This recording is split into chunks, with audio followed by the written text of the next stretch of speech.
Bu görmüş olduğunuz aracın piyasa değeri yaklaşık olarak 3500 ila 4000 euro civarında. Fakat biz bu aracı çok daha uygun olan 2500 euro gibi bir fiyata aldık. Tabi bunun karşılığında her şey mükemmel olmadı. Hadi gelin hep beraber inceleyelim.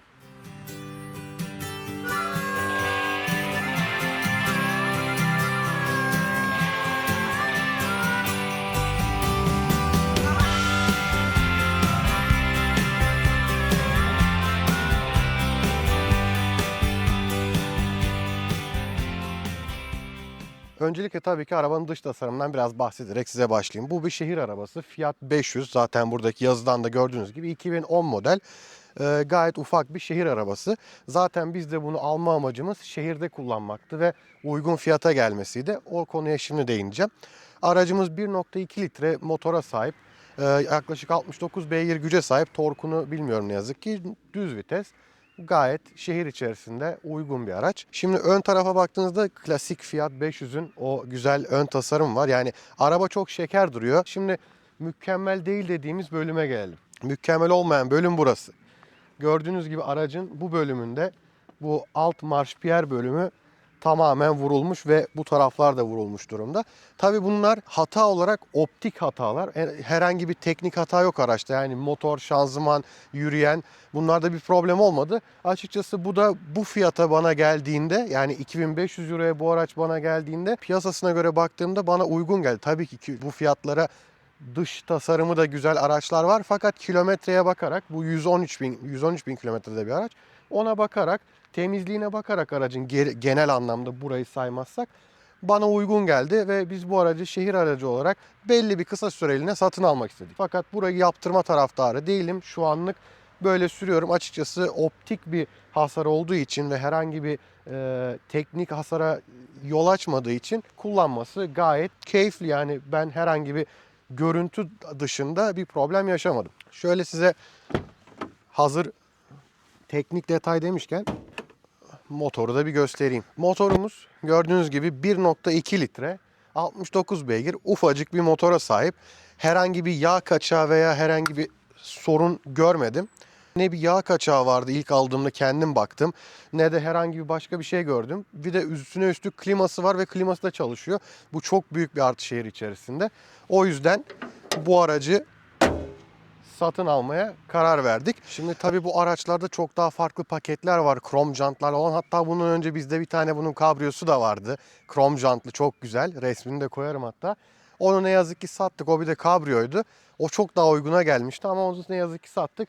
Bu boş paketlerden birisi. Standart giriş paketlerinden birisi yine. Fakat kliması var. Klimasının olması ve çalışması gayet ideal. Park etmelerde şehir içerisinde çok yardımcı oluyor. City tuşu var içerisinde. City tuşuna bastığınızda direksiyon kuş gibi oluyor. Fiat gruplarından, yani Fiat araçlarından bildiğimiz bir özellik tabii ki. Fakat bu araçta gerçekten gerçek anlamda işe yarayan bir özellik olduğunu test etmiş oldum. Birkaç süredir kullanıyorum arabayı. Krom kapı kolları çok güzel. Burada krom detayların kullanılmış olması.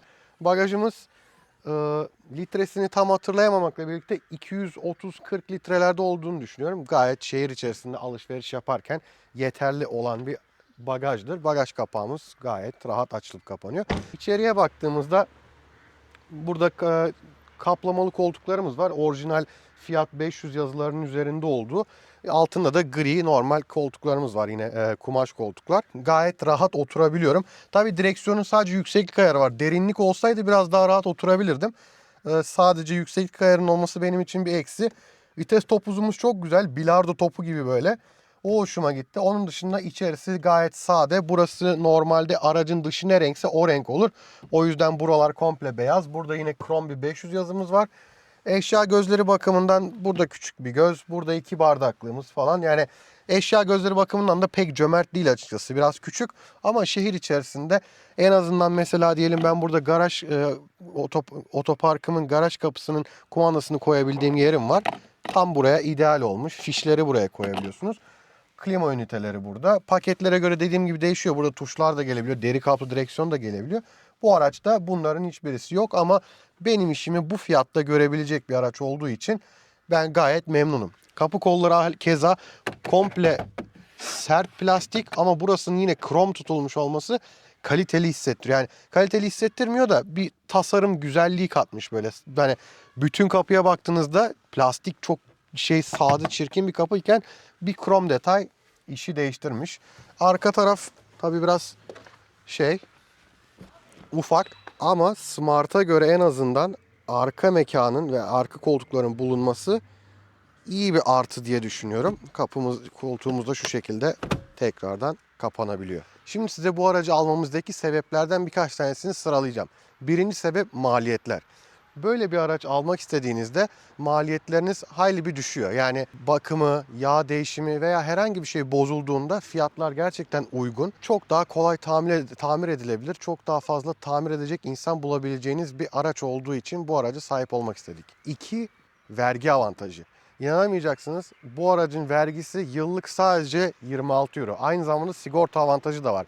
Yani sigorta şirketleri aracın değerine ve aracın kaza oranına, aracın parça fiyatına bakarak değerlendirme yaparlar. Bu yüzden bu aracın parçaları ucuz olduğu için kaza oranı bir tık yüksek olduğundan bir tık daha fazla pahalıya gelebiliyor sigortası. Fakat vergi ve sigorta avantajı bizim için çok iyiydi. 3.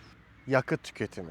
Bu araçla şehir içerisinde gezerken tabii ki de 6-6,5 hatta bazen çok trafikte 7 litreyi bulabiliyorsunuz. Tabii ki de azımsanmayacak bir rakam.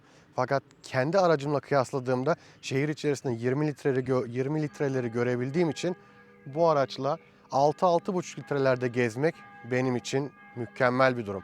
Ayrıca karma tüketimde, yani sürekli şehir içerisinden bahsettim ama karma tüketimde bu araçla sadece 5,5-6 litreler yakıyorsunuz. Bu da cebinize özellikle bu şu anki yakıt fiyatlarında gayet yardımcı oluyor. 4. Pratiklik. Yani bu araçla şehir içerisinde oldukça rahat hareketler yapabilirsiniz.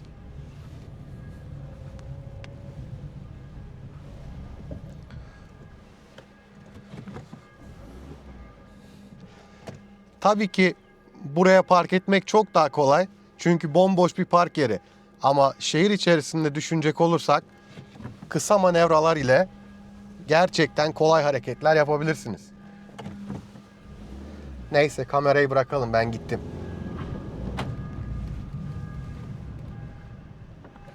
Ve son olarak size sürüş keyfinden bahsedeceğim. Tabii ki kaliteli bir araç beklemeyin. Tabii ki premium bir araç konforu beklemiyorsunuz bu araçtan. Şehir içerisinde gayet rahat manevralar yapabiliyorsunuz. Uzun yolda 120-130 gayet rahat gidebiliyorsunuz. Bu arada hani uzun yolda yaptım bu araçta. 100-150 kilometre kadar kilometreler uzun yol sürdüm. Gayet iyi 5,5 litre yakıtlar vardı. Klimayı açarsanız bir tık yükselebiliyor. 5-9'lara falan yükselebiliyor. 69 beygiri düşündüğünüzde performans olarak düşük gelebilir. Hani araba çekmez diye düşünebilirsiniz. Fakat 4 silindirli 1,2 litre bir araçta gayet güzel çekiyor. Yani gayet güzel gidiyor bu araç. Biz bu arabaya 3 kişi de bindirdim ben. Full klima açık da gittim. Arkada bagaj dolu da gittim. Hiçbir zaman sıkıntı yaşamadım. Gayet güzel çekiyor. Bu arada bir tip sizlere, yani bir öneri. Bu aracın en sağlam motoru bu 1,2 litre atmosferik 69 beygir olan. Bunun işte 1.0'ları var, 0,9 turboluları falan filan var. Abartlar 1.4, onları saymıyorum. Ama o motorların çok iyi olmadığını duydum. Bu motorlardan 280-290 bin kilometrede olanları ve hala çalışanları bile ilanlarda gördüm.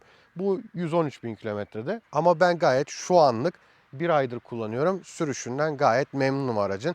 Yani sürüş hakkında size anlatacaklarım bu kadar.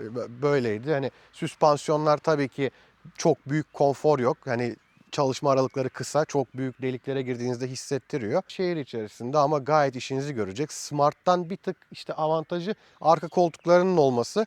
O size biraz avantaj getirebiliyor. Tabii ki Smart daha fazla manevra kabiliyetine sahip şehir içerisinde buna göre. Ama bu da çok güzel gözüküyor. Yani Smart'a baktığınızda bir de bunu karşılaştığınızda tasarım olarak şu kromlar falan, daha üst paketlerde buralarda kromlar geliyor. Ne bileyim işte bu çıtalar krom falan oluyor. Şuralarda kromlar geliyor. Daha bile güzel oluyor. Ama bu da gayet ideal. Dediğim gibi aracın fiyatı uyguna mı geldi yoksa kazıklandık mı, onu ilerleyen videolarda göreceğiz. Ama bence gayet uyguna almış olduğumuz bir araçtı. Benim bu küçük canavarla alakalı anlatacaklarım bu kadardı. Umarım bu videoyu beğenmişsinizdir. Yani biz bu aracı şu an severek kullanıyoruz. İlk başta alsak mı almasak mı diye çok tereddüt ettik. Fakat şu an işimizi çok gördüğü için çok severek kullanıyoruz. Kullanması keyifli, güzel bir araç. Dediğim gibi fiyatlar konusu da böyleydi. Normalde bir tık daha yüksek oluyorlar. Biz daha uyguna denk getirebildik, bulabildik. O yüzden bu aracı şu an sürüyoruz. Umarım bu videoyu beğenmişsinizdir. Beğendiyseniz bir like'ınızı, aboneliğinizi alırım. Rica ederim bunu da sizden. Güzel video olmuştur. Kendinize çok iyi bakın. Hoşça kalın.